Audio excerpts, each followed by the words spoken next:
E aí pessoal, tudo bem? Valber Siqueira na área, queira ou não queira, trazendo para vocês mais questões da FGV.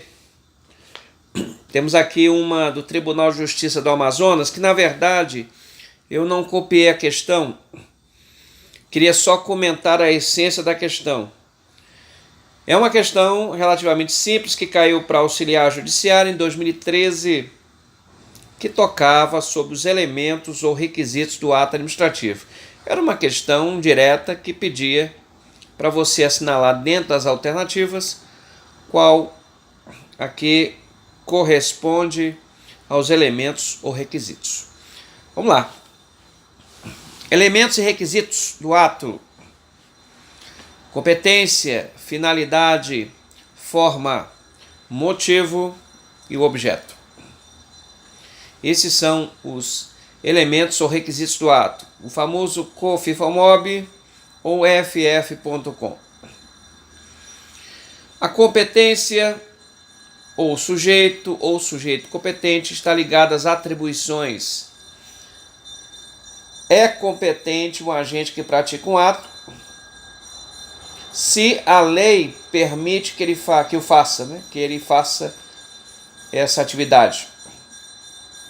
Por exemplo, é competente a Polícia Rodoviária Federal para gerenciar, para controlar, para fiscalizar as nossas BRs, aplicando inclusive multa aos condutores infratores. Com relação à competência, cuidado. Se o sujeito praticar um ato que vai além dos limites de sua competência, isso é o chamado excesso de poder, que é uma das espécies de abuso de poder. Você tem a finalidade. Essa finalidade é sempre a finalidade pública, é o interesse público. Mas cuidado, também o interesse público, ou ele é o interesse público primário, ou é o interesse público secundário.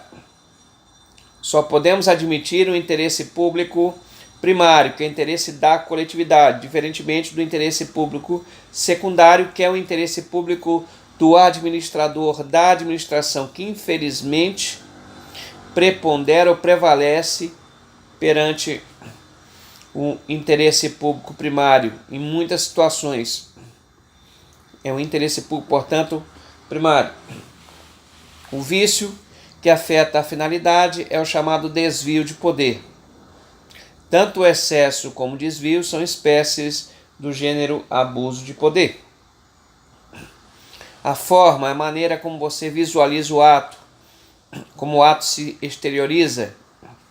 Normalmente a forma é escrita, mas eu quero deixar bem claro, a doutrina destaca isso, que nós temos outros atos que não são escritos. Tipo, semáforos, as placas de sinalização, os gestos, os apitos, os silvos de apito, há uma ordem verbal que é dada aí pelo seu chefe, enfim. Não existem atos somente escritos. Agora, se ele for escrito, tem que ser em vernáculo, ou seja, na língua pátria. Esses três elementos que nós trabalhamos agora são elementos sempre vinculados.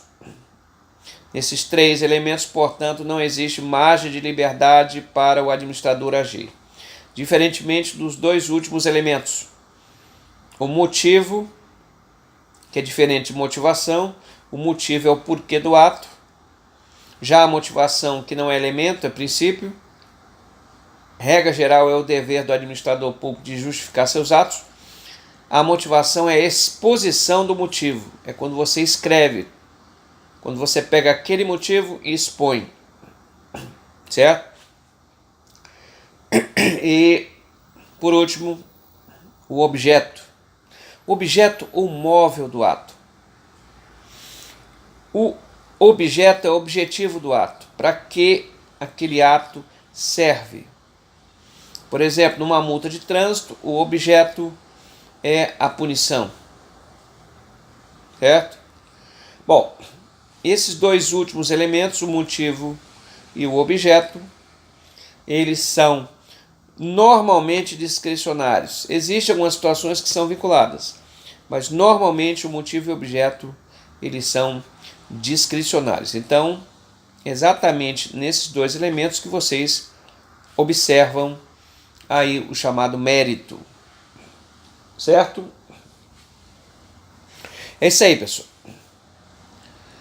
Os elementos ou requisitos que vocês não podem trocar pelos atributos ou características do ato, certo?